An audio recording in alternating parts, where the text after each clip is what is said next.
Кыргыз эли негизинен көчмөн калк болгону үчүн көчүп конуусуна ылайыкташылган боз үйдү колдонушкан.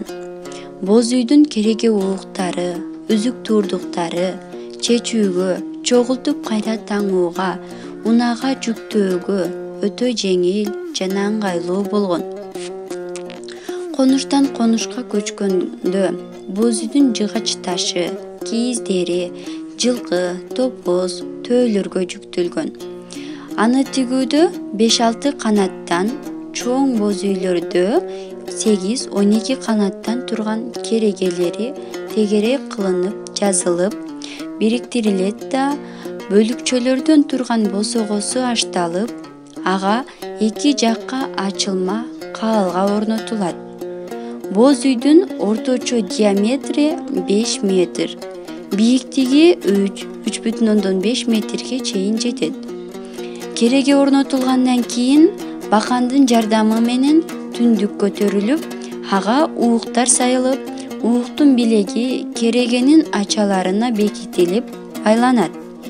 Боз үйдүн бүт тулкусу ар кыл кийиздер менен жабылат. Ал эми кийиздерди болсо кыргыз элинин кыз келиндери өз колдору менен койдун жүнүнөн жасашкан. Боз үйдүн сыртынан оролгон бул кийиздер кышкысын жылуу, ал эми жайында болсо салкын болуп турган. Үй бүлө мүчөлөрүнүн боз үйдөгү орун алышы кылымдардан бери улуулугуна, сыйлуу меймандыгына карата бөлүнөт. Эшиктен кире бериштеги оң тарабы эпчи жак деп аталып, ал аялдарга тиешелүү болгон. Ал жакта жалаң гана аялдарга тиешелүү буюмдар, идиш аяктар турган. Ал эми эшиктен кирген жактагы сол тарап болсо эр жак деп аталган.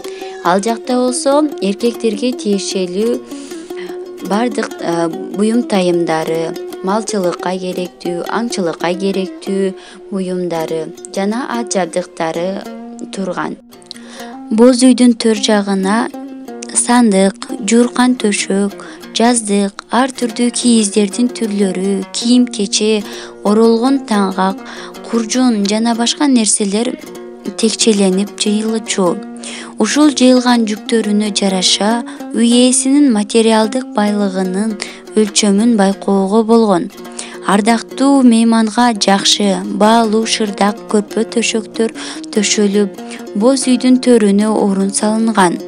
Үйдүн ички жана сырткы жасалгалары дайыма анын ээсинин социалдык абалын көрсөтүп келген. Көчмөн кыргыз элимдин илгертеден турак жайы болуп келген боз үйүбүз ушул күнгө чейин ата бабаларыбыз аркылуу бизге чейин жетип келүүдө.